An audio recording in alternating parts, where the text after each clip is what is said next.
raw, kind of have a little bit of that dirtiness into it, a little bit of that sexiness to convey this. It's like, yes, slow-mo. No, I don't necessarily want that on my wall. And I'm pretty sure this wasn't done in 6 hours.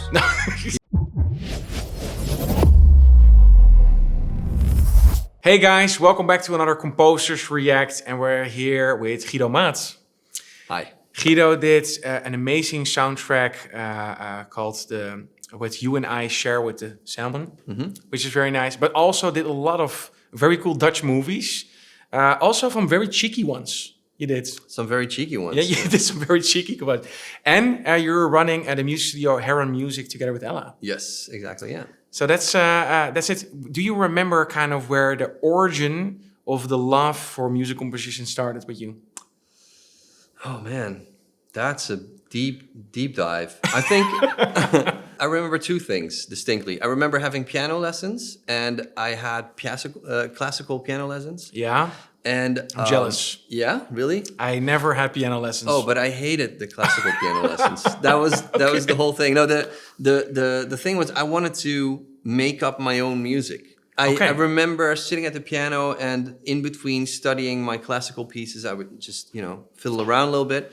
And then I tried to sort of like do more of that. But the teacher I had back then, he was a classical guy, so he was into like studying and that. Okay. So I didn't really get from him what I wanted. And then, but that did start my quest into like figuring out music. And then the second part of it was that at some point I really screwed up my high school.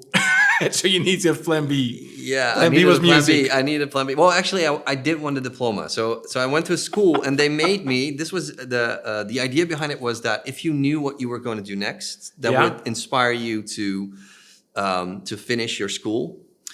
So they demanded that I knew what I was going to do after school, and I was like, "There's actually only one thing I know how to do." Because I messed up my school, right? So it was music. It was a necessity. It was a necessity. Well, I think, it's a sort of a recurring theme, I think, yeah. That's funny. Music being the necessity. I tried to get out of this business for 3 times already. It didn't work. It's impossible. You're stuck in here. I'm stuck. So for everybody watching that wants to dive into it, is in the start of their composer career, make sure... mess up your school. Do that, yeah. It's imprisoning. Yeah, it's imprisoning. You don't get to do anything else. Then music is the only option. That's where you need to be. That's the exact point you need to be. It worked for me. Okay. I guess it's good advice. Yeah. Hey, but we always ask every composer that comes here to bring one of their favorite trailers. Yes. Which one did you bring for this one? I brought the trailer for 300. That was amazing. I know the visual thing when it came out was almost like a MTV video clip coming out with a lot of hot men. Have you read the comics by any chance? No, I haven't. Me neither. It's good that we can talk about it a lot. Yeah. No, but I remember this coming out, which was like this extremely trained off man on these trailers with huge contrasting. Yeah. This was not in the basis why I liked them. No, no, me neither. Which is, I mean, if you do, that's awesome. That's awesome, but no. No, but the filtering and the contrasting in this movie was great to kind of pull me in because it was so different. Shall we just dive into the trailer and see what we think? Let's do it. Okay. 300. 300. And the muscled man.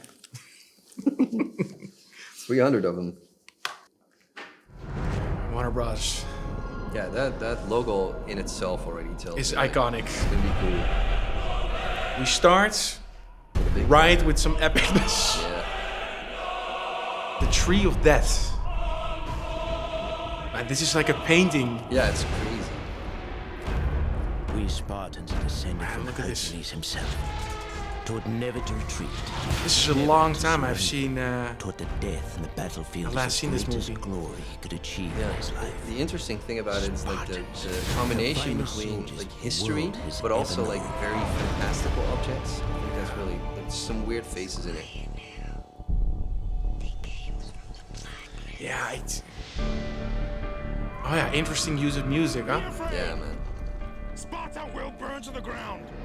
But it was so different how this movie was made. Very look at that. Stylized. Yeah. What must a king do to save his world? Instead, ask yourself, what should a free man do? threaten my people with I got more of this like rock. This is Here madness. comes the iconic line. Oh no, madness. This is Sparta. Yeah, bam, in the pit he goes. This track This- is crazy. It's not even that extreme, but it fits so right. It's kind of like it has a sexiness to it. And what I really like about it, I don't want to be a music nerd too much, but like they have like a 10-quarter measure. Yeah, you're right. 2, 3, 4, 5, 6, 7, 8. Yeah. Oh, what shit? Slow-mo just kills me. Tonight, we died in hell. No, this Yeah. man, you couldn't cast a better dudes. No man, Garrett Butler. nailed that one. But take from them. Man, it gets me hyped again. Oh, that scene with the slow-mos. I want to see it again, man. Man, I forgot about all this monstrous. Wow. Yes, this is what I was saying. There's some very weird faces in this trailer, man. Wild night. Man, this is pretty old, but I have to say this trailer here, it Still was relevant. 2007. Yeah. Wow. Yeah, Okay. it's a long time ago. What a ride, and especially during that time, the stylized stuff and using kind of this music, which is completely not fitting the time and age, but No. it does convey this coolness, this slow mo, this Gerard Butler on his best. Yeah. You know, it is. Yeah. It makes it a little bit. Yeah, it makes it cooler than maybe history books describe. Maybe even romanticizing it. But for this movie, it's Yeah, a little bit. it got me hyped again, I guess. Yeah, I like the that they chose this because it would have been so easy to choose like a big epic like. Yeah.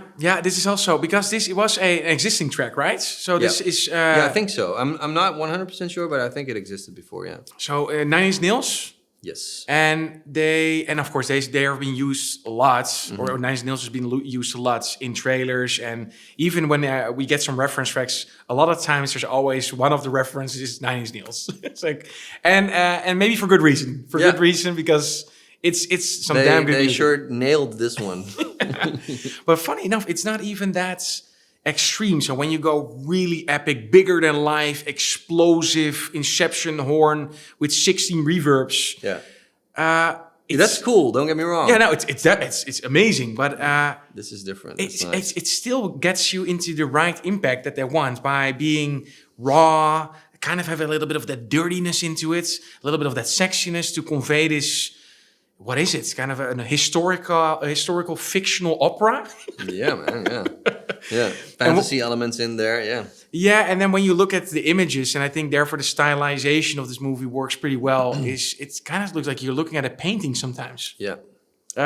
Almost very morbidly, when you see a tree made from dead people, you think, that could be hanging on my wall. Yeah, you're a morbid kind of guy. No, I don't necessarily want that on my wall, but No, okay, I get if you it. wouldn't know it were dead people on a tree, then maybe you would say, this looks pretty, Wow, that's a pretty really damn beautiful. That's a really pretty tree. Yeah, it's made out of dead people. Oh. No, don't put that in your house. No, That's, don't go there. It's weird. People find it weird. I'm pretty sure. that would be definitely conversation starters in the house. Now, but music-wise, in the movie, do you remember kind of the soundtrack here? Like the movie soundtrack. From the in film. Right. No, actually, no. I don't really.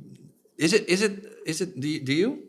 It has been a long time, so I don't remember correctly what they kind of used, but it must be kind of to an extent of this Nine Inch Nails tracks. And it was Tyler Bass that created the composition for it. Mm-hmm. The only thing is I can't recall because my mind would say this was very rocky, electronic, and I think the second one was done by Junkie XL. Maybe Hans Zimmer worked on it as well. Not sure anymore. Mm-hmm. Or Tom Holkenborg. For this one, I just don't remember it anymore. But I think at the time it was epic. Yeah. So there was this epic soundtrack going. But the whole thing is an experience in and of itself, in many respects, right? It's hard to focus on the music when there's just so much going on, like aesthetically with the lighting, the whole way, like you said, like it's like a painting. It is a finger licking experience on terms of the audio, in terms of the visual, and I I think I still use this one when I'm talking about slow-mo, and sometimes like we are talking about gameplay elements and stuff, or somebody is referencing a certain trailer and they're trying to convey something. I use so much this scene of the slow-mo when they break out of this, I think it's this kind of cave area, this kind of splits, and they're trying to fight back with this 300 men. Yeah, and he flies over the shields, right? Yeah, and then there's this slow-mo scene kicking in, and that's one of the best scenes I have seen. It conveys so much like brutalness and power. I haven't seen in many movies before to use that kind of slow-mo so good. But maybe I'm just a slow-mo nerd. I don't know what it is. I do hear you go off on slow-mo a lot, yeah. It's just something... It's like, yes, slow-mo. I don't know.